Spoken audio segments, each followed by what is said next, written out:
고백합시다. 믿음과 두려움은 반비례합니다. 믿음과 두려움은 반비례합니다. 아멘. 믿음과 두려움은 반비례한다.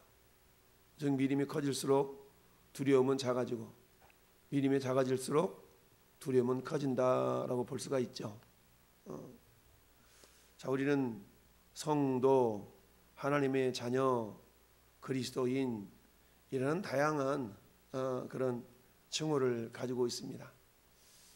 자, 그 가운데 우리가 예수 믿고 다가오는 가장 큰 은혜, 여러 가지 은혜가 있지만 실질적으로 경험되어진 은혜는 마음의 평안, 마음의 평강이라고 말할 수가 있죠. 물론 우리가 예수 믿으면 천국 간다, 당연히 그거야 결과론적인 이야기지만, 그러나 삶의 현장 속에서는 세상 사람들이 당하는 고난을 우리 예수 믿어도 동일하게 또 당하게 되고, 세상 사람들이 겪는 어려움을 우리 예수 믿는 사람들도 동일하게 겪게 되죠. 그런데 중요한 것은 그 어려움을 대하는 태도, 어려움을 대하는 방식이 결국 성도와 일반 예수 믿지 않는 사람들과는 확연히 달라야 되고 또한 다른 것을 봅니다. 그 태도가 예수 믿지 않는 사람들과 별반 차이가 나지 아니할 때 그 사람에게는 세상 사람들이 가지는 그런 자세와 거의 어떤 결과가 크게 다를 바가 없이 다가오게 되죠. 이걸 뭐라고 말할 수 있습니까? 구별됨이 없다. 다른 말로 말하면 거룩함이 없다 라고 말할 수가 있죠. 우리가 모세오경을 토라라고 하는데요, 모세오경의 중심이 레위기서라고 그랬죠. 창세기, 출애굽기, 레위기, 민수기, 신명기. 레위기서는 한마디로 말하면 법전인데요, 법의 기둥을 세우고 창세기, 출애굽기가 기록되고 민수기, 신명기가 기록됐다. 즉 법을 기준으로 해서 4권의 성경책이 기록되어 있다, 배치되어 있다라고 볼 수 있어요. 이것은 그만큼 법이라는 건 기준이잖아요. 기준이 중요한 것을 봅니다. 그런데 레위기서의 주제를 한마디로 표현하면 뭐냐? 그것은 내가 거룩하니 너희도 거룩하라라는 거죠. 즉 구별됨, 거룩을 구별됨이라고 할 수 있죠. 하나님의 사람들과 세상 사람들은 뭔가 구별됨이 있어야 된다라는 얘기죠. 이걸 거룩함. 그러니 하나님은 내가 거룩하니 너희도 거룩하라라고 말씀하고 있어요. 예수 믿지 않는 사람들이야 거룩하든 말든 우리가 크게 상관하지 않을 수도 있는데, 그런데 하나님은 당신의 백성들, 당신의 자녀들에게 더 큰 관심이 있는 거 아닙니까? 우리는 다윗 하면 다윗의 실수를 우리아의 아내 바스바를 범하는 이 한 가지만 생각하고 있는데, 근데 우리는 오늘 21장 우리 어제 살펴본 것 같이 다윗의 연약함에 대해서 오늘은 말씀하고 있어요. 굳이 다윗이 위대한 성군, 위대한 왕으로 그릴라 치면 보통 어때요? 사람들은 자신의 업적을 이렇게 드높이기 위해서는 자신의 약점을 감추는 것이 일반적인 모습이죠. 그러면서 자기 자신의 공과만 이렇게 드높여서 야, 저 사람은 대단한 사람이야 라는 것을 나타내기를 원할 텐데, 근데 오늘 성경 보니까 다윗이 역사상 정말 하나님 앞에 가장 마음에 합한 왕이라 하였다 할지라도, 근데 이 다윗마저도 한편으로는 모든 사람들이 가질 수 있는 연약함이 있었다라는 것을 봅니다. 이런 연약함을 보면서 한편으로는 위로를 삼을 수 있잖아요. 아니 다윗도 그랬단 말이야? 나가면서 위로를 삼을 수가 있죠. 어쨌든 이 위대한 다윗이 하나님을 의식하면서도 어때요? 그 위기 상황 가운데 사울왕에게 쫓겨다니면서 정말 하나님의 사람을 찾아 높당까지 간 것은 잘한 건데, 근데 그곳에서도 하나님을 찾았다면 정직하게 하나님께 상황을 보고하고 이래야 되는데 그렇지 못하고 그곳에서 갔어도 뭐예요? 거짓말로 위험을 모면하려고 하는 그런 연약함을 보인 것을 오늘 어제 본문에서 우리 생각해 보았어요. 근데 그 결과 도액이라는 그런 사람이, 에돔 사람이 뭐라고 그랬어요? 사울의 목자장이 그곳에 있었다. 이건 복선이라고 그랬죠. 왜 이 도액이 사울이 다윗이 여기를 찾아온 사실을 어때요? 사울왕에게 당연히 가서 알리겠죠. 아니나 다를까 이 사실을 어때요? 결국 사울왕에게 사실이 알려지게 되었고, 결국 이에 두려움을 느낀 다윗은 또다시 도망자의 신세가 될 수밖에 없었다. 그런데 아무리 유급해도 그렇지, 자신이 죽인 골리앗의 나라, 즉 적의 나라, 적진으로 뛰어든 것은 굉장히 또 위험한 일이 될 수가 있는데, 그리고 도망을 가고 맙니다. 10절에 그날에 다윗이 사울을 두려워하여 일어나 도망하여 가드 왕 아기스에게로 갔다. 우리 그런 말 있죠. 여우를 피하려다가 호랑이 굴에 들어갔다라는 그런 속담이 있죠. 지금 오늘 상황이 그런 상황이죠. 사울왕을 피해서 적진으로 들어간 모습이 흡사 여우 피하려고 그러다가 호랑이 굴로 숨어 들어가는 것과 다를 바가 없는 모습인데요. 아마 다윗 생각에는 그럴 수도 있었겠죠. 사람들이 나를 몰라볼 거야 라는 그런 생각도 없잖아 있었겠죠. 근데 11절 말씀 보니까 아기스의 신하들이 아기스에게 말하기를 이는 그 땅의 왕 다윗이 아닙니까? 무리가 춤추며 이 사람의 일을 노래하여 이르기를 사울이 죽인 자는 천천히요 다윗이 죽인 자는 만만이로다 한 그 주인공이에요 라고 왕에게 보고를 드렸죠. 자, 한번 보세요. 지금 다윗은 이스라엘 나라 땅에 아직 왕은 아니죠. 그렇잖아요. 왕은 아니에요. 그럼에도 불구하고 그들이 다윗을 부르기를 그 땅의 왕 다윗이라고 표현하고 있는 것을 봐요. 그만큼 이미 사람들은 다윗이 왕과 같은 권위가 있고 능력이 있는 존재로 지금 다윗을, 세상 사람들은 다윗을 바라볼 때 그렇게 인식하고 있는 거예요. 근데 다윗 자신은 어때요? 그냥 두려움에 쩔어가지고 적진에 숨어 들어가 이어서 나오는 것처럼 미친 채만 해야 되는 그런 연약한 존재로 자신을 지금 바라보고 있는 것이죠. 여러분, 우리가 잘 아는 여호수아 1장에 보면 이제 모세가 죽은 후에라는 말로 여호수아 1장 1절은 시작하고 있잖아요. 여호수아는 모세의 수종자로서 이스라엘 백성들을 가나안 땅으로 인도해 드려야 되는 그런 중차대한 사명이 그에게 주어지죠. 그러니까 모세가 120세에 죽고 그의 수종자 여호수아가 이제 모세를 이어서 가나안 땅으로 이스라엘 백성들을 인도해 드려야 되는데, 근데 이때의 여호수아 나이가 94세쯤 됐다라고 얘기를 해요. 그러니 모세가 부름받았을 때가 80세, 그리고 모세를 계속 40여 년 동안 동행했던 이 여호수아. 근데 이 여호수아도 이스라엘 백성들을 이렇게 이끌어 들였을 때에 그때 나이가 적은 나이가 아니잖아요. 그 노년에. 그리고 어때요? 여호수아는 15년 동안 이스라엘 백성들을 가나안 땅으로 이끌어 들이고, 그리고 정착하고 정복하고 분배하고 이런 일을 한 15년 동안 한 후에 110세에 결국 죽게 되잖아요. 그러니까 15년 동안 가나안 땅을 정복하고 정착하고 분배하는 일을 했으니까 가나안 땅에 들어올 때가 한 95세쯤 4, 5세쯤 된 게 맞죠? 그 노인이 어땠어요? 하나님을 경험할 대로 경험했을 법도 한데 그 여호수아는 어땠어요? 두려웠어요. 왜? 그동안은 자기의 어떤 스승이었고 자기보다 뛰어난 지도자였던 모세를 따라가기만 했으면 됐거든요. 근데 그 모세가 죽고 나니까 이제는 어때요?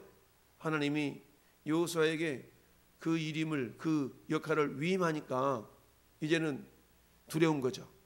하나님이 함께 하심을 믿었음에도 불구하고 가데스 바네아에서 12명의 정탐꾼 가운데 오직 여호수아와 갈렙만이 믿음의 보고를 드릴 정도로 담대했던 사람이잖아요. 몇 년 전에, 40년 전에. 근데 그때 나이가 45세쯤 되는 거 아니겠어요? 그리고 그때 40여 년이 흘러서 광야를 방황하다가 드디어 40년이 흐른 다음에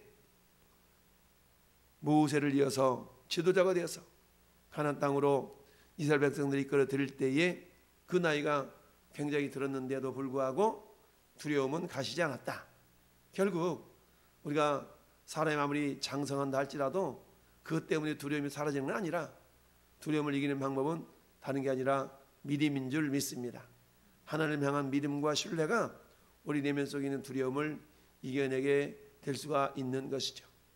그런데 오늘 본문에 다윗은 하나님이 함께 하심을 경험했음에도 불구하고 사울왕의 끈질긴 그런 어떤 추격과 그런 상황 속에서 하나님을 온전히 신뢰하기보다는 형편 상황이 더 크게 보였던 것이죠. 여러분 그러잖아요. 긴병에 효자 없다, 잔병에 효자 없다, 이런 말 있잖아요. 아무리 효를 다하고 싶어도 그 병환이 깊어지고 계속되면 간호하는 그 자녀들도 지칠 수밖에 없다라는 그런 이야기로 우리가 이해를 하지 않습니까? 그러니까 다윗도 역시 마찬가지. 이미 하나님에 의해서 기름 부음을 받았고 이제 사울을 이어서 왕으로 인정받았음에도 불구하고 하나님께서는 인정받았음에도 불구하고 그 다윗은 자기를 왕으로 세운 하나님을 그야말로 100% 신뢰하고 나가지 못하는 그런 연약한 모습이 있었다는 거예요. 이 모습은 비단 다윗뿐만이 아니라 오늘 이 시대를 살아가는 우리의 모습일 수가 있다는 얘기입니다. 여러분 때로는 정말 죽은 자를 살리기도 하고 그런 엄청난 경험을 했다 할지라도 우리도 역시 지속적인 어려움에 이렇게 노출되다 보면 두려움이 임할 수가 있다. 그 이유는 왜 그럴까? 그 상황을 가장 적절하게 표현하고 있는 본문이 마태복음 14장에 베드로가 물 위에 걸은 사건을 통해서 우리는 생각해 볼 수가 있습니다. 여러분 제자들을 갈릴리 호수를 건너 먼저 보내시고 예수님이 기도하시러 올라가셨는데 보니까 제자들이 풍랑이는 물결 속에 헤매고 있잖아요. 그러니까 주님이 다가오시는데 베드로가 주님을 보시고 유령인가 보다 그랬더니 아니야 나야 나 이러잖아요. 그랬더니 주님 주시거든 나를 물 위로 골아오라고 한번 해보세요 라고 그러잖아요. 그러니까 예수님이 베드로를 향해서 오라 그랬더니 베드로가 막 물 위를 걷지 않습니까? 근데 걷다 말고 빠져가는 이유가 왜 그랬어요? 바람을 바라보고 빠져갔다라고 성경에 말씀하고 있죠. 바람을 바라봤어. 그러니까 빠져갈 수밖에 없었죠. 마태복음 14장 30절에 바람을 보고 무서워 빠져가는지라 소리질러 이르되 주여 나를 구하소서. 바람을 봤을 때 주님을 바라봤을 때는 물 위를 걸었는데 그야말로 주님을 바라봤을 때는 물 위를 걸었는데 몰아치는 바람을 느끼고 바람을 이렇게 의식할 때는 두려움이 생겨서 물에 빠져갔다라는 얘기죠. 그러니 예수님도 계시고 바람도 있어요. 바람이 없는 게 아니야. 바람도 있어. 근데 예수님에게 시선을 고정했을 때는 바람을 이기고 두려움을 이기고 물 위를 걸었는데 근데 예수님으로부터 시선이 바람에게로 돌아가는 순간 어때요? 물에 빠져가게 되었다라는 얘기죠. 다윗의 모습이 그렇다. 하나님께로 집중했을 때는 거인 골리앗도 물맷돌 하나로 물리쳐 이길 수가 있었지만 그런데 하나님께로 시선이 고정되지 않고 집중되지 않고 형편 상황에 시선이 이렇게 돌아가니까 그 마음 가운데 두려움이 엄습하게 되었다라는 얘기죠. 여러분 시선이 하나님으로부터 상황 문제로 이렇게 움직인다는 게 뭐겠어요? 믿음이 약해진다는 얘기 아닙니까? 결국 믿음은 뭡니까? 하나님을 향한 집중력이라고 말할 수 있겠죠.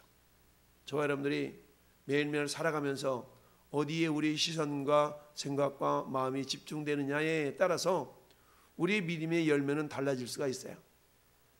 여러분 그래서 우리 주보에 늘 기록되어 있는 말씀 히브리서 12장 2절 믿음의 주요 또 온전하게 하시는 이인 예수를 바라보자. 이건 뭡니까? 날마다 믿음으로 살자라는 얘기인데, 예수님을 바라보는 집중력이 커지면 커질수록 믿음의 분량은 커지는 것이고, 그로 말미암아 세상의 문제는 작게 보일 수밖에 없죠. 여러분, 문제가 작다는 얘기가 아니라 작게 보인다는 얘기입니다. 다르게 말하면 우리가 어린 시절에 우리가 다녔던 초등학교 운동장이 어찌 그리 넓어 보이던지, 근데 우리가 장성해서 어른이 돼서 우리가 다녔던 초등학교 운동장 가보세요. 이게 이렇게 작았어? 이런 느낌이 들거든요. 그만큼 운동장의 크기가 작아진 건 아닐진데, 운동장이 작아 보이는 이유는 그만큼 우리가 장성한 눈으로 바라보기 때문에 그렇다라는 얘기입니다. 세상을 바라보는 우리의 시선도 마찬가지입니다. 동일한 문제를 할지라도 문제가 작아지는 것이 아니라 우리가 문제를 해결할 수 있는 능력이 커지기 때문에 문제는 상대적으로 작아지게 되어 있다라는 이야기죠. 여러분이요, 오늘 다윗은 하나님이 함께 하심을 믿음에도 불구하고 하나님께로 시선을 고정하지 못하고 사울의 추격과 환경 형편에 시선이 돌아가다 보니까 결국 문제가 더욱더 커 보일 수밖에 없었던 것이죠. 그러다 보니까 오늘 본문의 12절 말씀, 가드왕 아기스를 심히 두려워하여, 심히 두려워했다. 두려워했다는 얘기입니다. 심히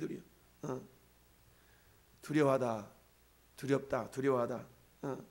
야레 무슨 소리 하고 있는 게야? 야레는 단어인데 어쨌든 두려웠다는 얘기입니다. 여러분, 우리의 신앙의 훈련, 경건의 훈련, 너는 경건에 이르기를 연단하라 라고 사도 바울이 디모데에게 말씀하고 있지 않습니까? 육체 연습은 약간의 유익이 있지만 경건은 범사에 유익하다. 그래서 금생과 내생에 그야말로 복이 있다라고 말씀하고 있습니다. 자, 우리 역대상 4장 10절 야베스의 기도라는 제목으로 많이 말씀을 묵상하잖아요. 야베스가 이스라엘 하나님께 아뢰이르되 주께서 내게 복을 주시려거든 나의 지역을 넓히시고 주의 손으로 나를 도우사 나로 환난을 벗어나 내게 근심이 없게 하옵소서 하였더니 하나님이 그가 구하는 것을 허락하셨더라. 여러분, 하나님 이스라엘 백성들을 광야 40년 동안 이끌어 가시면서 신명기서를 통해서 뭐라고 말씀하고 있냐면 이렇게 말씀해요. 신명기 32장 10절에 여호와께서 그를 친히 황무지에서 짐승이 부르짖는 광야에서 만나시고 호위하시며 보호하시며 자기의 눈동자같이 지키셨도다. 자기 눈동자가 지키셨어요. 우리는 그 전에 눈앞에 먼지 하나가 이렇게 다가올랐지만 눈을 깜짝거리면서 금방 눈을 보호하잖아요. 이처럼 눈동자와 같이 지키시는 하나님, 성경의 약속이 그거죠. 그렇다면 오늘 하루도 여러분이요, 마귀는 우리의 믿음을 도둑질해 가는 자잖아요. 마귀가 오는 것은 도둑질하고 죽이고 멸망시키는 것뿐이라. 뭘 도둑질해 갑니까? 가장 큰 것은 우리로 하여금 믿음을 도둑질해 가고 두려움을 심어주는 거죠. 그래서 오늘 하루 우리가 철저하게 우리의 시선을 주님께 고정하고 우리의 시선을 말씀께 고정할 때에 우리의 믿음이 새록새록 흔들리지 않고 자라갈 줄 믿습니다. 우리가 믿음으로 세상을 이기는 승리는 이것이니 너희의 믿음이니라. 사도 요한은 요한 1서에서 그렇게 말씀하고 있지 않습니까? 또한 사도 바울의 입술을 통하여서 여러분 로마서 8장에 우리를 사랑하신 이로 말미암아 우리가 넉넉히 이기느니라 라고 말씀합니다. 주님의 사랑하심을 우리가 오늘 또 잊지 말고 기억하면서 하나님 주신 믿음으로 세상과 맞짱 떠서 담대히 주님께 시선을 고정하고 세상과 싸워 이기는 하나님의 사람들이 될 수 있기를 예수님의 이름으로 축원합니다. 아멘.